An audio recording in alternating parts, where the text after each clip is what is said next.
Hello, When I was a young boy, about 5, 6 years old, Mama loaded us up and took us to a boarding school right next to Lawton, Oklahoma. Fort Sill Indian boarding school. And while me and my cousin and others was playing, we talked Indian, Comanche language.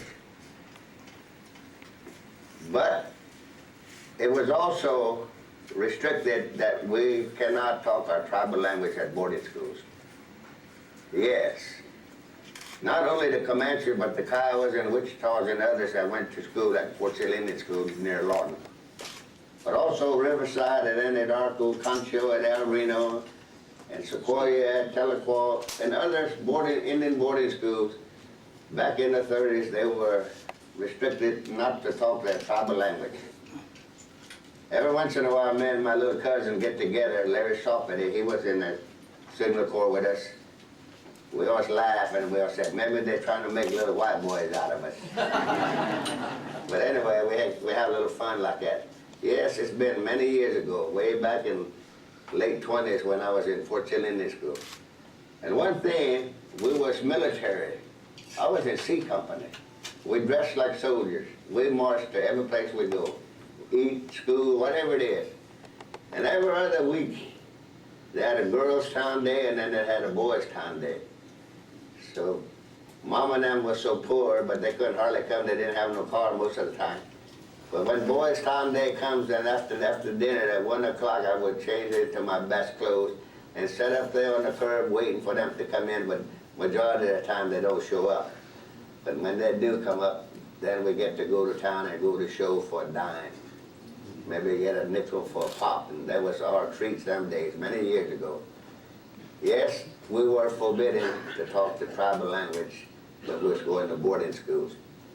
But when Hitler got to kicking around all them people over there many years ago, Czechoslovakia, Poland, and all of that, many of y'all probably remember that. Most of us World War IIs are in the 70s. I'll be 78 November the 20th, so. They was looking for 2 tribes of Indians, the military. They wind up with 20 Comanches near Lawton, Oklahoma, around the circumference of 50 miles around Lawton. And I ran, and I was about halfway over, and that mortar was falling, and I looked back, and he was still sitting there. And I ran back, hollered at him, and he didn't do nothing. I went back.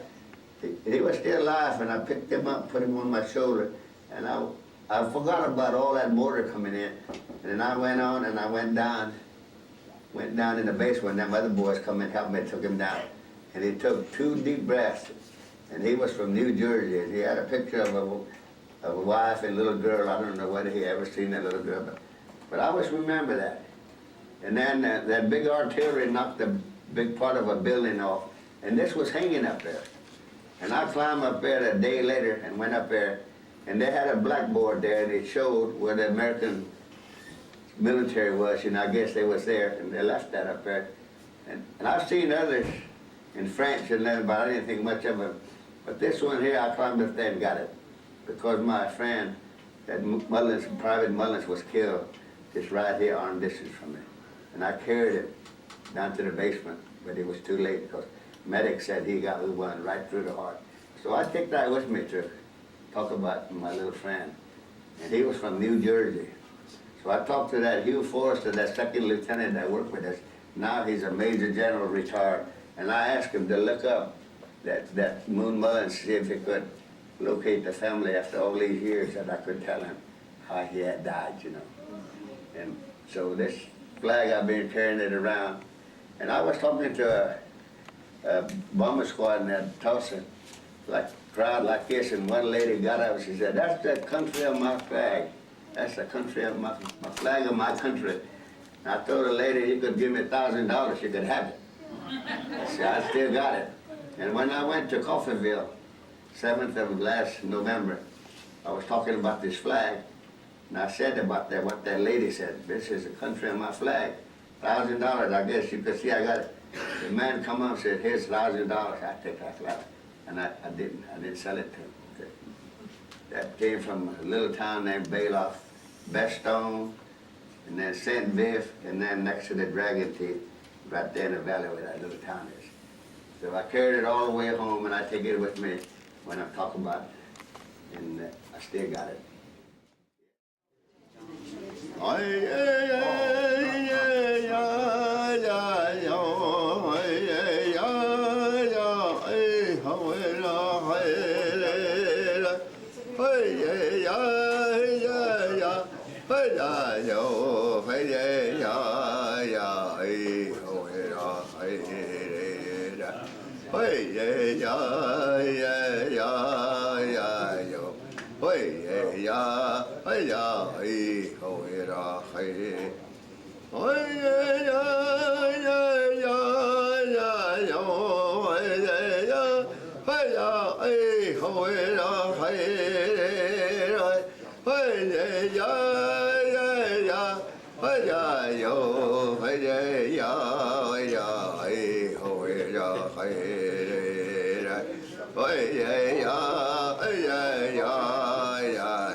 When 12 of us living, 12 Comanche coal truckers, they made that song for us around Lawton, Fort Sill area, and it is known as the Comanche Coal Trucker song.